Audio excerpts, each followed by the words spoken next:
Iniciando o nosso programa Papo do Bem pela Rede Luz Espírita, hoje nós contamos com meu querido amigo Rodrigo Leite, advogado, empresário e estudioso de longa data da doutrina espírita, e hoje ele é um dos responsáveis pela nossa evangelização infanto-juvenil na nossa casa Francisco de Assis. Eu quero agradecer, viu, Rodrigo, a sua participação, porque hoje ele vai falar conosco, nós vamos trocar umas ideias sobre um livro do Emmanuel, Pensamento e Vida. É evidente que é um assunto muito rico e certamente nós vamos aprender muito com esse bate-papo que nós vamos ter aqui com ele. Gratidão, Rodrigo. Eu que agradeço, doutor. Com muita alegria que eu estou aqui de novo com vocês, toda essa equipe, né? E somos todos viajores, né? Nos estudos com o Emmanuel, né? E quando eu fui convidado pela Lu, eu pensei, né? O que a gente poderia falar, né?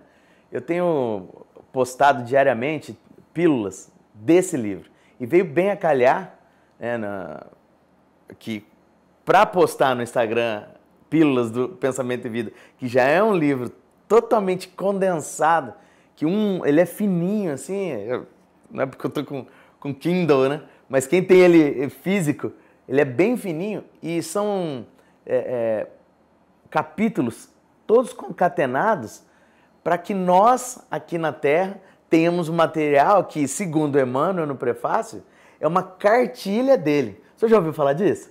Então, Rodrigo, o Emmanuel foi questionado sobre um livro que pudesse funcionar como uma cartilha para nós. E esse livro já era escrito no plano espiritual para que as pessoas reencarnassem com o conhecimento dele. Foi isso que eu entendi mesmo, né? Então, lá no plano espiritual... Já existe o livro. Já existe o livro. E a pessoa é convidada a estudá-lo antes de reencarnar. E aí ele disse, bom, então eu vou escrever para os encarnados, né, que somos nós, para que a gente possa conhecer essa cartilha, né, da importância do pensamento em nossa vida. Eu acho que para quem assistiu aquele filme Nosso Lar, tem uma cena do Emmanuel, né, ensinando o pessoal ali. Ele deve usar essa cartilha lá também, né? Também, certeza, né? E sabe, doutor, faz muito sentido quando ele diz que é uma cartilha, porque a gente pega, por exemplo, no índice. O índice dela, olha que interessante, né? Depois do prefácio, né? Espelho da vida, vontade. Você tem vontade? Então você tem cooperação. Para cooperar, você precisa de instrução. Você se instruiu, você tem que trabalhar, se associar, sugerir, se entender. E eu parei aqui no 9º capítulo, de 30. Né? Então, realmente, a genialidade do Emmanuel vai nesse sentido de ser aquele professor por excelência, né? Educador. Aquele educador, né? E numa obra, que eu sempre repito, uma obra tão fininha, traz elementos e pensamento com relação ao nosso pensamento aí, dizendo nós, enquanto espíritos encarnados, né? Formadores de reflexos que trocamos, né? E aí eu devolvo a bola para o senhor.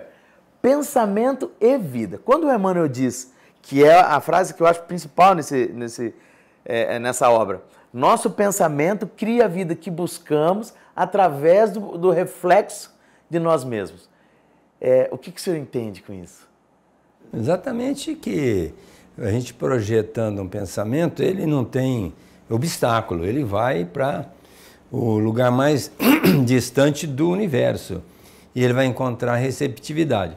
Tanto é que tem um aforismo que diz assim, do átomo ao arcanjo, tudo está interligado, né? Então você imagina que ao pensarmos, nós vamos encontrar ressonância naquele obstáculo, ou seja, onde ele foi parar. Se a gente tem pensamentos negativos, nós vamos entrar numa faixa vibratória negativa e vamos atrair todas as vibrações negativas. Se nós tivermos um pensamento positivo, nós vamos entrar numa faixa positiva e vamos atrair todos os pensamentos que estão naquela sintonia.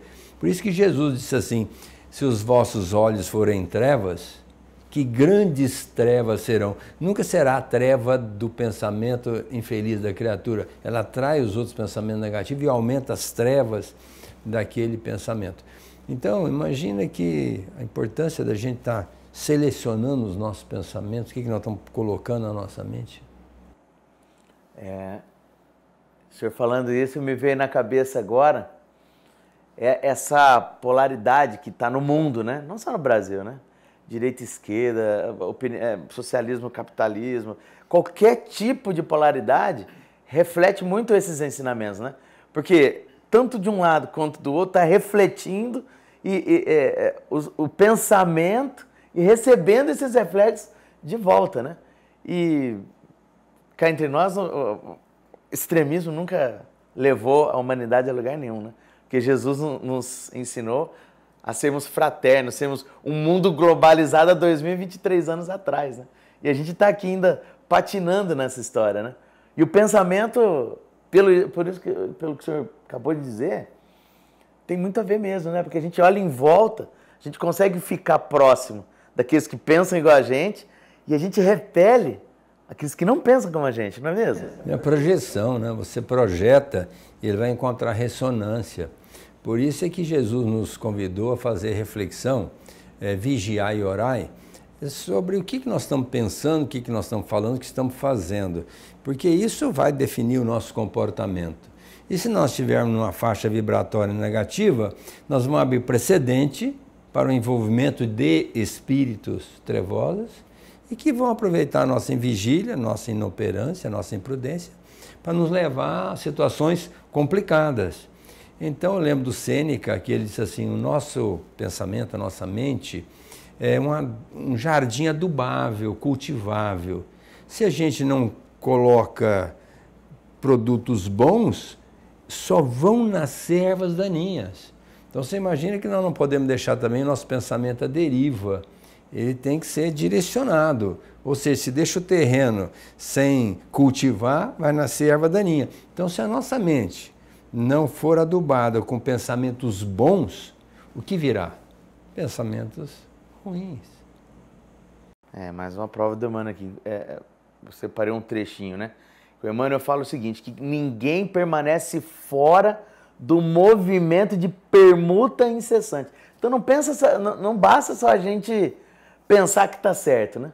Porque só de pensar, estando certo ou estando errado, a gente está recebendo também em permutas incessantes, vibrando positivo ou negativamente. É isso que o Emmanuel quis dizer, né? Porque ele acrescenta aqui, ó, respiramos no mundo. Vamos fazer um parênteses aqui. Essa obra é de 1958. O prefácio dela, hoje é 1º de fevereiro, 11 de fevereiro de 58, o Emmanuel estava assinando o prefácio dessa obra Pensamento e Vida. E ele já disse lá na época, respiramos no mundo as imagens que projetamos e recebemos. 60 e poucos anos, 65 anos atrás, ele já nos alertava, né? Que dá um gancho para a gente. Essa obra do Chico para muitos e muitos séculos para frente. Sem dúvida. E outra coisa, nesse espírito pedagógico do Emmanuel, ele sempre tira água de pedra, né? Ele consegue ir lá no âmago da questão e trazer para nós informações que esse, meu Deus, como é que ele conseguiu captar essa informação dessa forma, né? A gente lê o livro, lê qualquer um texto evangélico, mas ele consegue ir nos bastidores e traz para nós informações maravilhosas. Que o nosso pensamento, ele não comporta, a nossa mente não comporta dois pensamentos ao mesmo tempo, né? Então, Deus é tão fantástico, maravilhoso, que ele não permite que a gente tenha dois pensamentos ao mesmo tempo, ou em um ou outro. E quem coloca o pensamento na nossa mente somos nós. O que eu quero pensar agora? Não dá para pensar duas coisas. Então, quando às vezes vem um pensamento negativo, vem um pensamento que não nos agrada, eu não quero lembrar disso, eu não quero pensar nisso, não quero lembrar disso, não quero pensar nisso, o que nós estamos lembrando e pensando nisso? Então, nós não precisamos nos preocupar com esse tipo de reflexo mental. Vamos pegar um pensamento que eu quero colocar na minha mente. automaticamente, quando eu coloco esse pensamento, o outro vai embora. Então é fundamental que a gente entenda que 83% dos pensamentos hoje, principalmente a ciência neurológica tem colocado assim, 83% dos nossos pensamentos são negativos e não vão acontecer. Então, quanto tempo, quanto potencial a gente perde, negativos, né? mas não vão acontecer. Não vão acontecer. Por exemplo, doutor. 83, um exemplo? Eu vou gravar o programa e eu vou chegar lá, já perdi a hora, o Rodrigo não foi, lá não vai dar nada certo. Entendi. Mas eu chego aqui... Isso a ciência já provou. Provou, 83%. Você mesmo começa a pensar durante o dia assim, se o fulano falar comigo e eu vou responder para ele, eu vou agir assim, né? Ou eu estou querendo fazer uma cirurgia, mas eu estou achando que isso aí vai dar rolo, não vai dar certo, né? Então, são 83% dos nossos pensamentos são negativos e que não vão acontecer. Então, você imagina quanto... Oculta que não ia precisar. De uma coisa que não tem fundamento. Então, por que eu não penso? Vai dar certo? Ou pensar coisas assim, edificantes, não é ficar pensando coisas que eu chamo de viajar na marmelada, né? Você fica pensando umas coisas fúteis que não tem sentido e você pode analisar. De repente, você está pensando umas coisinhas, meu Deus, eu estou pensando, está pensando assim. Muda! Pega uma coisa boa e coloca na mente e não fica perdendo tempo com isso, porque aí que está o detalhe, é o reflexo. Se você pensa assim, vou sair de casa... Hoje, para mim, não vai dar certo. Hoje, eu já percebi que hoje vai ser um desastre. Aí eu projetei. Chega na esquina lá, eu estou olhando do lado, entro numa rotatória e não vejo para o outro lado, bateu. Tá vendo? Eu pensei... Lógico, você condicionou mentalmente aquilo. Eu também pensei, teve o mesmo pensamento. O mesmo pensamento. Agora, ele veio, foi lá e... vamos dizer assim, o Jung já tinha razão, né? Falar da sincronia, né, de pensamentos. Um pensou, outro pensou, bateu. Então a gente tem que pensar assim, hoje o meu dia vai ser fantástico, eu vou poder fazer tantas coisas boas e vai ser demais.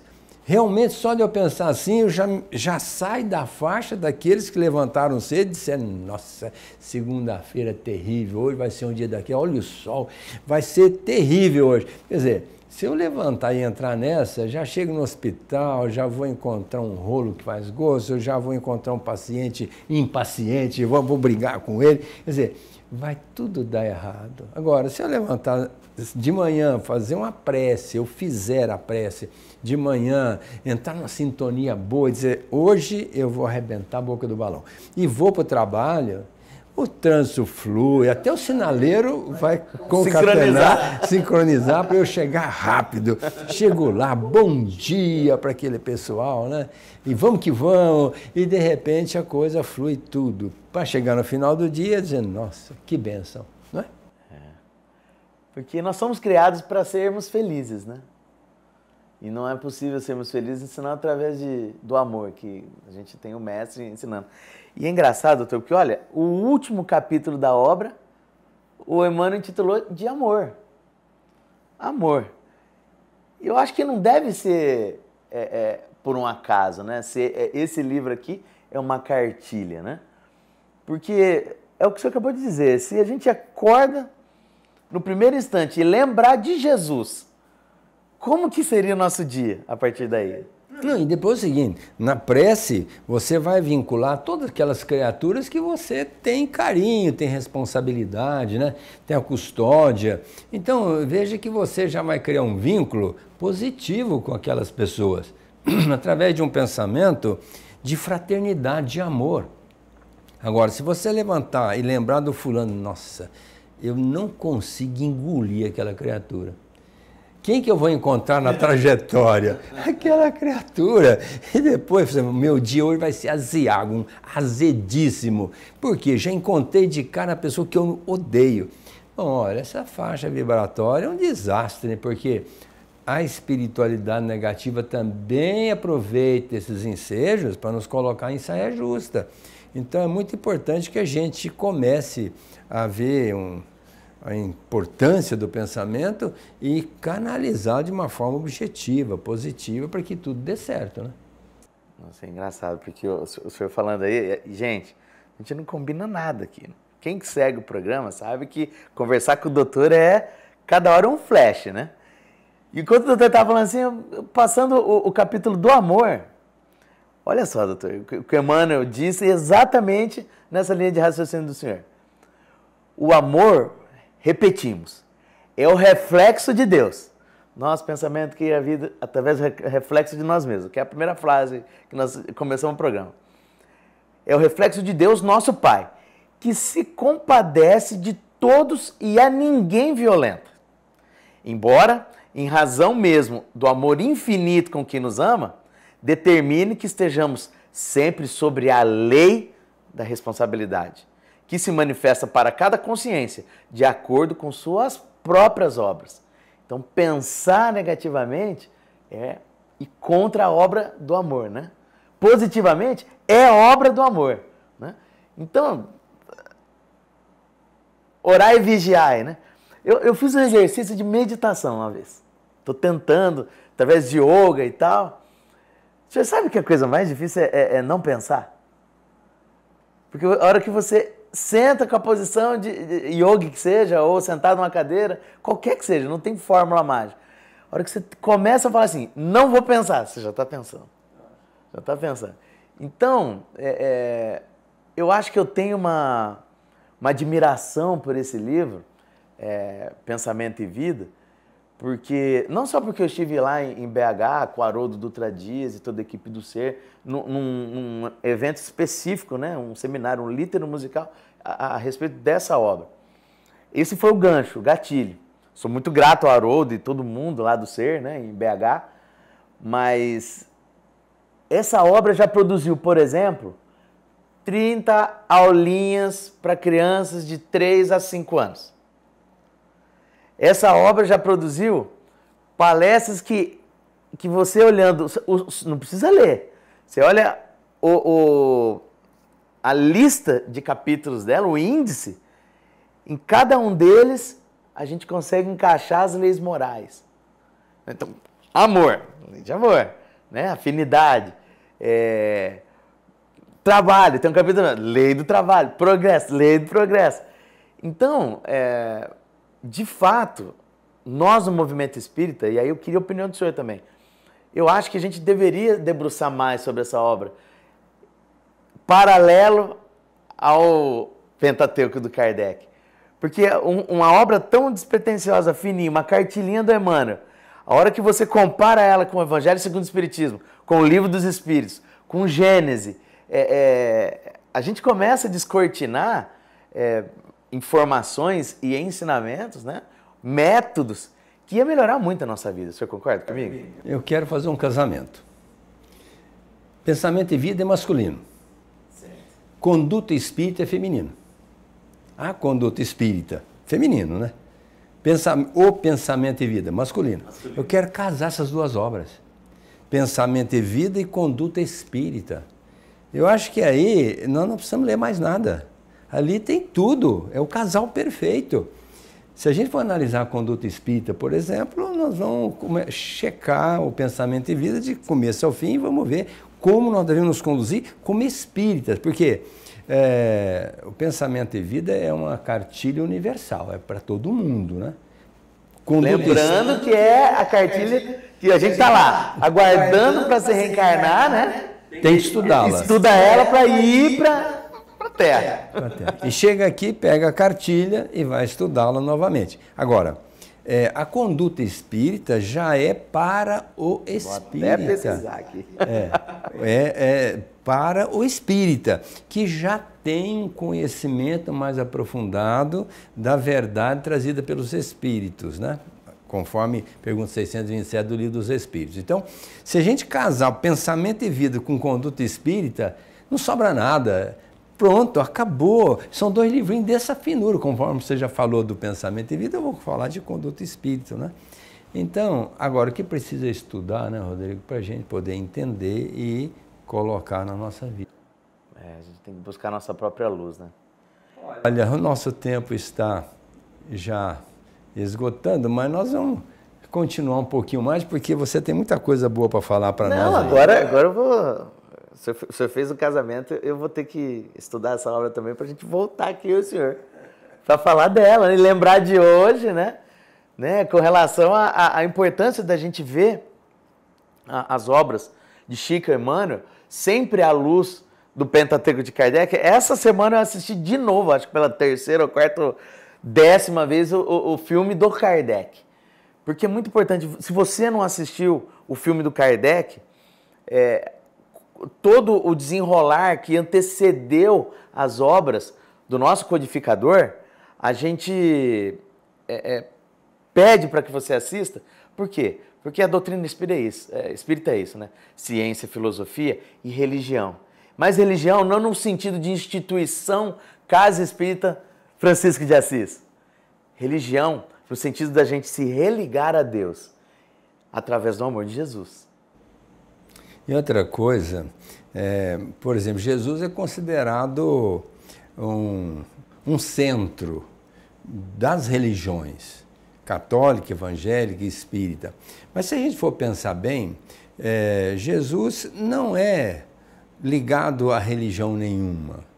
Jesus é um comportamento que pode ser utilizado em vários segmentos da nossa sociedade. Se nós vamos falar de administração, Jesus já deixou tudo claro conforme como nós devemos administrar qualquer instituição, ou ONG, ou uma indústria. É, uma liderança.